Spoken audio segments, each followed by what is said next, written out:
මම අද කතා කරන්නේ මගේ හොඳම ළඟම මිතුරියක් වන ප්‍රියංකා ද සිල්වත් එක්ක. ප්‍රියංකාගෙන් මට අහන්න පුංචි ප්‍රශ්න දෙක තුනක් තියෙනවා. ඒ අයටම ආවේනික වෙච්ච ගතිගුණයක් හින්දා. මොකක්ද මේ අයගේ ගතිගුණ? එහෙම නැත්නම් ඇගේ පුරුද්ද? ඇය දැන් සෑහෙන කාලෙක ඉඳලා නිර්මාංශ කෙනෙක් විදිහට ජීවත් වෙන්නේ.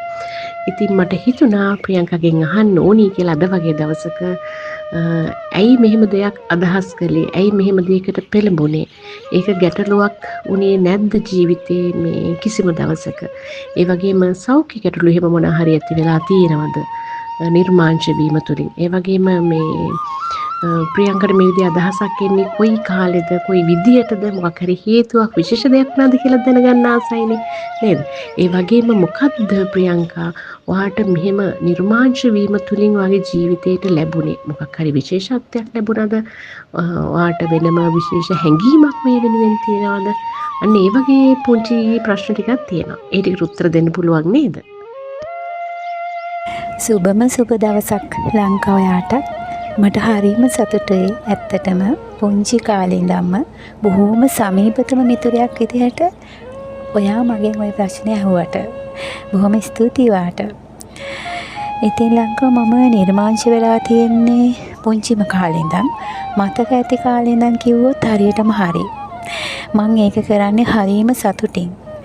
ඇත්තටම මේ ඕනම මිනිසෙකගේ ජීවිතේ තියෙනවා පසුතැවිලි වෙන, දුක් වෙන, කනගාටු වෙන, සතුටු වෙන ඕනම කෙනෙකුට මොනවා හරි දේවල් තියෙනවානේ. ඉතින් මම මගේ ජීවිතේ ගොඩාක්ම සතුටු වෙන දෙයක් තමයි මේ නිර්මාංශ වීම. ඇත්තටම මේ ඒක වචනෙන් විස්තර කරන්න බෑ ඒ හැඟීම. ඒක මේ ලංකා මං ගොඩක්ම හිතන්නේ මේකට ප්‍රධානම හේතුව මට හිතෙනවා මගේ තාත්තගේ මං පුංචි කාලේ දැකපු සත්ත්ව කරුණාව කියලා. මොකද මේ එයා වැඩ කරේ කොළඹ. අපි ඉතින් පුංචි කාලේ හිටියේ ගමේ ගෙදර. තාත්තා සතියන්තේ අපේ ගෙදර එනකම් මමයි අයියයි මග බලන් ඉන්නවා අම්මයි. ඉතින් අපි ආසම දවස් දෙක තමයි සෙනසුරාදා ඉරිදා කියන්නේ. මොකද තාත්තා ගෙදරනේ. එයා අපව සතුටු කරන්න ගොඩාක් දේවල් කරනවා.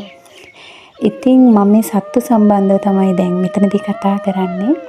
එතකොට තාත්තා මේ එහි ගමේ තියෙන ඇලක් මාවයි අයියවයි එක් කරගෙන යනවා ඇල ළඟට. ඉතින් මාළු ගොඩාක් ඉන්නවා. ඒ මාළුන්ට කෑම දානවා. ඒක හරි ආසාවෙන් අපි බලන් හිටියා. එතකොට මේ එයා තව ආසාවෙන්ම කරන වැඩක් තමයි ලංකා බිස්කට් කුඩු කරලා පැත්තක දානවා. කුඹියෝ පොලිමට ඇවිල්ලා ඒවා අරගෙන යනවා. ඒවා අපි හරි ආසයි බලන්න. තව දෙයක් තමයි එයා මේ හදිසියෙ දැන් හුණෙක් එහෙම දැක්කොත් පැත්තක ඉන්නවා. එයා ඉක්මනට ගිහිල්ලා ඉරට්ටකට පොඩි බත් ඇටයක් ගහලා අර හුණට අල්ලගෙන ඉන්නවා. ඇත්තටම අපි දැකලා තියෙනවා ලංකා ඒ හුණෝ ඒක දැක්කම හිමීට ඇවිල්ලා ඒක අරගෙන යන හැටි. ඉතින් තාත්තා කුරුල්ලන්ට, පූසන්ට, බල්ලන්ට කෑම දාන එක ඒක පුරුද්දක්ම වෙලා තිබුණා.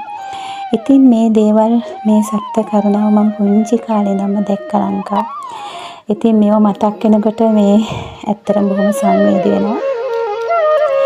තාත්තා ජීවිතෙන් අතර නැති නිසා දැන් මේ මම තව අකමැතිම දෙයක් තමයි ඔය මේ සත්තු මස් බවට පත් වෙන්නත් ඒ සතාව මරන්න ඕනනේ. අනිවාර්යයෙන් මේ සතාව මරනවා.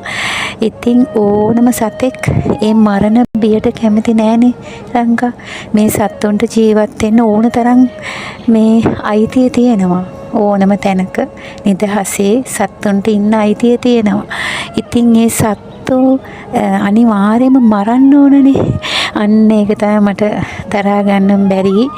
ඉතින් ඒ කියන්නේ මේ ඒක මට කියන්න තේරෙන්නේ මං හරිම කනගාටු වෙන දෙයක් තමයි කවුරු හරි කියනවා නම් අපි නෙමෙයිනේ මරන්නේ වෙන කෙනෙක් මරන්නේ තව කෙනෙක් කන්නේ. ඉතින් එහෙම නැහැ. මං හිතන විදිහට කන්නේ මිනිස්සු රස කර කර කවුරු හරි මරණ හින්දානේ. කොහොමත් ඒ මරනවා කියන එකට ඒ සතාට වද දීලා පුදුම විදිහට මං දන්න තරමින් ඔය සමහර සත්තුන්ගේ ඇහෙන් කඳුළු පවා එනවා ඒ වේදනාවට, ඒ මරණ බියට. ඉතින් ඒක ගැන හරීම කනගාටුයි මට. ඉතින් කොහොම බැලුවත් මං කවදාවත් මගේ හිත මසට හිත නැහැ මම. ඒ නිසා මං හරිම සතුටුයි ඒ ගැන මතක් වෙනකොටත්. ඒ වගේම මේ ඉතින් ඇත්තම කතාව ලංකා මේ ඒක තමා ගොඩක්ම හේතුව මරණයට පත් කරන එක. මරණයට පත් වෙනවා කියන එක සාමාන්‍ය දෙයක් නේ. මරණයට පත් කරන්න එපා අනිවාර්යයෙන්ම මස් වෙන්න නේද? අපි අහලා තියෙනවනේ ලංකා පුංචි කාලේ ඉඳන්ම කුරා කූඹියකටත් කරදරයක් කරන්න හොඳ නෑ කියලා. ඉතින් ඇත්තටම මේ එකක් සහ අපි ඇත්තටම අදටත් මම කරන දෙයක් තමයි අපි උදේ නැගිටිනකොට අපි නැගිටින්නේ සිළු සත්වයෝ නිදුක් වෙත්වා නිරෝගී වෙත්වා සුවපත් වෙත්වා දුකින් මිදෙත්වා කියලා. ඊට පස්සේ අපි නිදා ගන්න යන්නේත් ඒ විදිහට. ඉතින් අපි එහෙමයි ජීවත් වෙන්නේ. ඉතින් ඒ නිසා මේ ඒ දේවල් එක්කම ලංකා මේ තව කියන්න ඕනේ මම මේ මගේ ශරීර සෞඛ්‍යය නම් දැනට එහෙම අවුලක් නැහැ. හොඳ තත්ත්වයේ තියෙනවා. ඒත් ඉතින් මම දන්නවා අපි කවදා හරි දවසක වයසට යනවා, ලෙඩ වෙනවා, ජරාවටපත් වෙනවා, මරණයටපත් වෙනවා. මේක ඉතින් අපිට කොහොමත් පොදුයි නේ. ඒක අපි දන්නවා.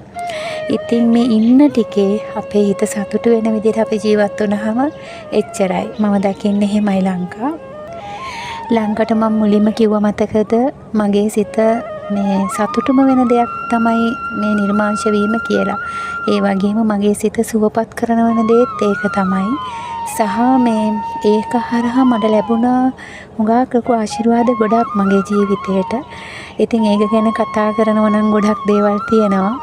ඒක මේ මං සමහර දේවල් මම විතරක් ඒවා හිතේ තියන් ඉන්නවා.